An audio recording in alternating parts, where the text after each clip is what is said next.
The onslaught of EV offerings in Pakistan continues और हम देख सकते हैं कि हर 1-2 महीने में हमें एक नई EV जो है पाकिस्तानी मार्केट में लॉन्च होती हुई दिखती है। बट इट्स गुड टू सी कि इलेक्ट्रिक हैचबैक वाली कैटेगरी में, बजट फ्रेंडली कैटेगरी में ये गाड़ियाँ जो हैं अब ऑफर हो रही हैं काफ़ी कंपनीज़ की तरफ से, because the EV revolution will only come if it is accessible to the mass market. ये एक उसी का प्रोडक्ट है, the all new Inverex EV।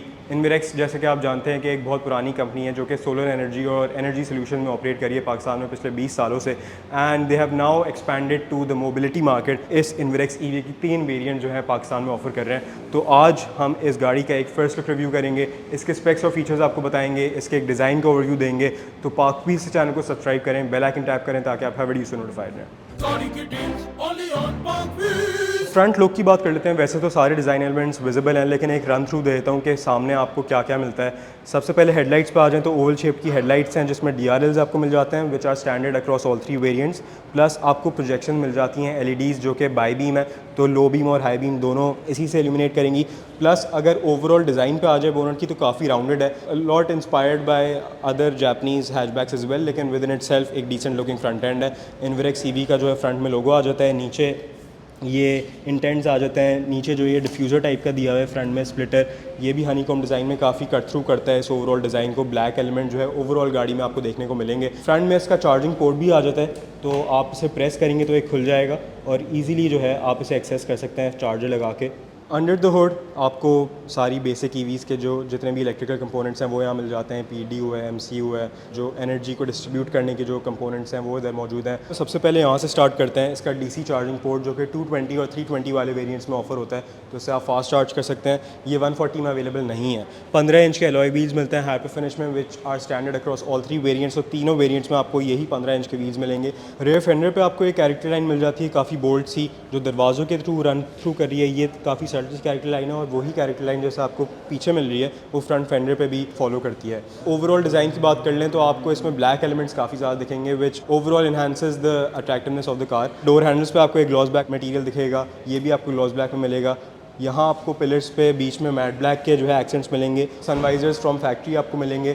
Pillar पे भी आपको ये मैट ब्लैक फिनिश मिलेगा, ये भी आपको ग्लॉस ब्लैक में मिलेंगे। इसमें इंडिकेटर्स नहीं है, इंडिकेटर्स जो है फेंडर पे माउंटेड है और उसके अराउंड भी एक ग्लॉस ब्लैक का ट्रिम दिया हुआ है। ब्लैक एक्सेंट्स हैं, इसको कॉम्प्लीमेंट करने के लिए कंपनी ने जो है साइड स्कर्ट भी मैट ब्लैक में दिया है। एक तो ये ओवरऑल लुक को भी इन्हांस करता है, प्लस अगर आपकी गाड़ी धूल मिट्टी में चल रही है, गंदे रोड्स पे चल रही है, तो डायरेक्ट आपके कोई भी स्टोन चिपिंग या उससे बचने के लिए आपको पेंट का डैमेज नहीं होता, तो ये साइड स्कर्ट जो है इफेक्ट होगा। जो इस गाड़ी की ब्लैक थीम है वो पीछे भी कंटिन्यू करती है with the high mounted spoiler, जो कि काफ़ी खूबसूरत लग रहा है। इस पूरे रेयर प्रोफाइल को काफ़ी अच्छा एक एलिमेंट ऐड करता है। ऊपर आपको वही ग्लॉस ब्लैक में शार्क फिन एंटेना मिल जाता है। हाई माउंटेड ब्रेक लाइट है, यहाँ इनवेरेक्स की बैजिंग हुई भी है और वो भी ट्रिम भी जो है ग्लॉस ब्लैक में दिया हुआ है। Coming to the lights, halogen lights हैं but the overall illumination is quite attractive, आपको LED वाली फील देती हैं और ओवरऑल लुक भी काफ़ी अच्छा है इन लाइट्स का।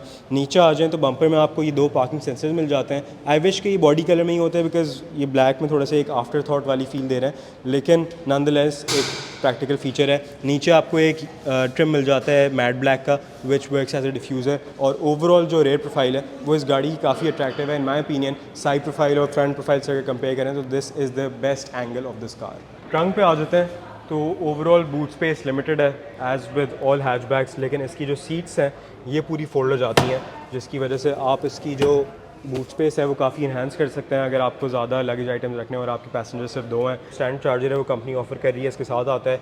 ये 2.8 किलोवाट आवर्स की कैपेसिटी के साथ है, तो ये आपका AC चार्जिंग जो 6 से 8 घंटे में होती है वो आराम से कर देगा। प्लस आपकी टूल किट है, इसके स्पेयर टायर ऑब्वियसली नहीं मिलता as with all EVs that are coming in Pakistan. तो Inverex is offering 3 variants in the Inverex EV range, starting with the 140 within its name 140 kilometres की range है। उसमें जो है लिथियम आयरन फॉस्फेट की battery आती है with capacity of 14.72 kilowatt hours.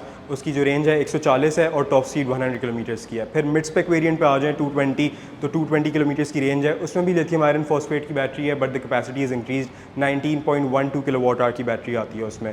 Then the top spec उसमें जो है लिथियम आयरन फॉस्फेट नहीं है, उसमें मैग्नीशियम कोबाल्ट बैटरी आती है, that is with 320 kilometres of range. Capacity की बात करें तो 31.28 किलोवाट आवर की बैटरी है। तीनों की जो टॉप स्पीड है वो सेम है which is 100 kilometers per hour. अगर चार्जिंग की बात कर लें तो बेस वेरिएंट में DC चार्जिंग कंपैटिबल नहीं है, it's it's only available in AC charging. जो मिड स्पेक और टॉप वेरिएंट है उसमें जो है DC चार्जिंग कंपैटिबल है, charge from 30% to 80% in just 36 minutes, which is very convenient. और हैचबैक्स में हमें ये DC कैपेबिलिटी ज़्यादातर नहीं देखने को मिलती। अगर चार्जिंग इंफ्रास्ट्रक्चर पाकिस्तान में बेहतर होता है तो आप किसी कैफ़े जा रहे हैं, कोई पेट्रोल पंप पे रुक रहे हैं, कहीं भी रुक रहे हैं, तो विद इन 35 टू 40 मिनट्स आपकी गाड़ी जो है 80% चार्ज रहेगी। अब इंटीरियर की बात कर लें तो इनिशियल लुक एंड फील तो गाड़ी की काफ़ी अच्छी है। ऑल ब्लैक इंटीरियर है, डैश, स्टीयरिंग व्हील, सीट्स, हर चीज़ जो है ब्लैक है, डोर पैनल्स भी ब्लैक हैं। ओवरऑल डिज़ाइन की बात कर लें तो काफ़ी मतलब एक डिसेंट लुकिंग इंटीरियर है। ज़्यादा इसमें फ्रिल्स आपको नहीं मिलेंगे लेकिन quite practical. The main highlight of this interior is this infotainment screen. 10.1 inch की इंफोटेनमेंट स्क्रीन मिल जाती है जिसमें आपको सारी कनेक्टिविटी के आपके मिल जाते हैं, मल्टीमीडिया की settings, and it's quite responsive as well. Overall जो स्क्रीन है वो काफ़ी इंप्रेसिव है। इंस्ट्रूमेंट क्लस्टर की बात कर लें तो आपको एक एनालॉग और डिजिटल का एक कॉम्बिनेशन मिल जाता है। बीच में आपको एक MID मिलती है जिसमें आपको सारी नेसेसरी इन्फॉर्मेशन मिल रही है, including power consumption, speed, gear selection, range कितनी बाकी है, ओडोमीटर, आपको सारी इस MID में मिलेगा। अगर सेंटर में आ जाए तो ये सेंटर पैनल जो है काफ़ी बड़ा है, लेकिन इसमें सिर्फ एक ही चीज़ आपको मिलेगी which is the climate control. ये एनालॉग क्लाइमेट कंट्रोल है जिसमें आपको डिजिटल डिस्प्ले नहीं मिलेगा। यहाँ आप अपनी सारी AC की सेटिंग्स कर सकते हैं। इसमें जो है फ़ैन स्पीड की 3 तक ऑप्शन है। AC वेंट जो है वो काफ़ी अच्छी तरह पोजीशनड हैं। 2 जो हैं गोल AC वेंट्स आपको फॉर एंड से मिल जाते हैं, बीच में यहाँ आपको AC वेंट्स मिल जाएंगे। स्टोरेज कंपार्टमेंट्स इंटीरियर में काफ़ी ज़्यादा हैं। सबसे पहले यहाँ आपको सेंटर पैनल में मिल जाएगा, यहाँ आप आराम से अपना फ़ोन, वॉलेट, हर चीज़ रख सकते हैं। एक छोटा सा पैनल आपको यहाँ मिल जाएगा, प्लस डैशबोर्ड में भी आपको यहाँ स्टोरेज मिलेगी, plus the traditional glove box. Space की बात करें तो हेडरूम इज़ एम्पल, मतलब एक एवरेज हाइट के बंदे के लिए, इवन एक लंबे बंदे के लिए there is enough of headroom. और लेग रूम की अगर बात कर लें तो because this is a born electric तो आपको बीच में पैनल भी नहीं मिलता, तो this quite space for stretching out knees, और फ्रंट पैसेंजर्स के लिए भी एम्पल लेग रूम है। सीटिंग की कंफर्ट की बात कर लें तो फैब्रिक सीट्स आती हैं गाड़ी में, and I think they are decent comfort wise. ज़्यादा जो है हार्ड मटेरियल नहीं यूज़ हुआ हुआ, तो सीट्स काफ़ी सॉफ्ट हैं। ओवरऑल क्वालिटी की बात कर लें इन टर्म्स ऑफ मटेरियल्स तो आपको ऑब्वियसली हार्ड प्लास्टिक ही मिलता है। इस डैशबोर्ड पे भी आपको हार्ड प्लास्टिक मिलेगा, ये भी यहाँ भी आपको हार्ड प्लास्टिक मिलेगा, डोर पैनल्स भी पूरे हार्ड प्लास्टिक मिलेंगे। लेकिन this is obviously an entry level category, उसमें आप ज़्यादा फ्लैश अपॉल्स्ट्री एक्सपेक्ट नहीं कर सकते। फीचर्स का एक ओवरव्यू देता हूँ आपको। सबसे पहले बेसिक फीचर्स इसमें सारे आते हैं। पावर्ड विंडोज़ हैं विद ऑटो डाउन ऑप्शन, तो आपको सारी विंडोज़ जो हैं ऑटो डाउन का फीचर मिलेगा। हर दरवाजे में इसके कंट्रोल्स दिए हैं, ऑटो अप नहीं है। इधर आ जाए तो स्टार्ट स्टॉप का बटन मिल जाता है आपको। हेडलाइट एडजस्टेबल है, लॉक एंड लॉक का फीचर इधर आ जाता है। इधर आ जाएँ तो आपको गियर सिलेक्टर मिल जाता है नॉब स्टाइल में, तो इसमें आपको 4 ऑप्शन मिलते हैं। रिवर्स कैमरा जो है इसका एक्टिव हो जाएगा। डायनामिक गाइडलाइंस जो है गाड़ी में मौजूद नहीं है। इसके 2 ड्राइविंग मोड्स हैं, एक नॉर्मल है और आप S पे करेंगे तो इसका स्पोर्ट मोड एक्टिव हो जाएगा, जिससे इसकी जो मैक्सिमम स्पीड है वो अनलॉक हो जाएगी।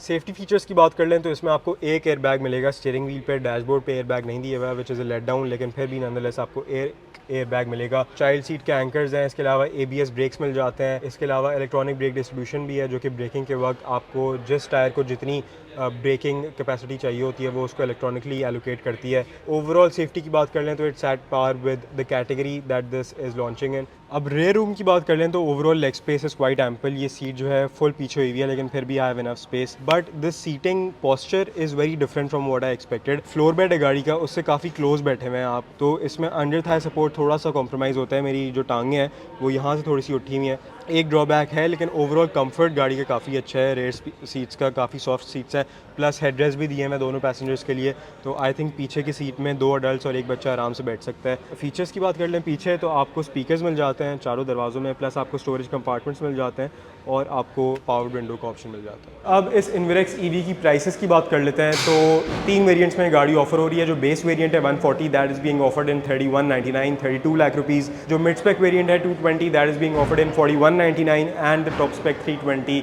Is being offered in 5199। तो 52 लाख रुपए की इसकी टॉप स्पेक वेरिएंट है which gives a range of 320 kilometres. Booking details की बात कर लें तो इनकी अभी कराची में मेन डीलरशिप है शार फैसल पे, जहाँ से आप आके इसे बुक करा सकते हैं। इसका कुछ रेडी स्टॉक भी अवेलेबल है, प्लस डिलीवरी टाइम्स आपको 1-2 महीने में गाड़ी मिल जाएगी प्रॉब्ली। अभी जो है फॉर योर इन्फॉर्मेशन सिर्फ CBU यूनिट्स ऑफर हो रहे हैं। इन्वेरेक्स प्लान कर रहे हैं कि इसकी CKD प्रोडक्शन जो है within the next year, तो you can come have a look at this car in person. अगर वारंटी की बात कर लें तो गाड़ी की 1 लाख किलोमीटर और 5 साल की वारंटी है। बैटरी की बात कर लें तो 8 साल या फिर 1,20,000 किलोमीटर की वारंटी। तो ये था इन्वेरेक्स EV का एक first look review. I hope कि आपके रिव्यू इन्फॉर्मेटिव लगा होगा। हमने इस रिव्यू में इस गाड़ी के सारे आपको first impression, specs, features, looks के बारे में गाइड किया। तो do let us know in the comments कि आपको ये नई ईवी ऑफरिंग कैसी लगी, और अगर आपको ऐसी नई गाड़ियों के रिव्यूज़ देखने हैं तो पाक पीस चैनल को सब्सक्राइब करें, बेल आइकन टैप करें ताकि आप हर वीडियो से नोटिफाइड रहें। अपना ख्याल रखिएगा। अल्लाह हाफ़िज़।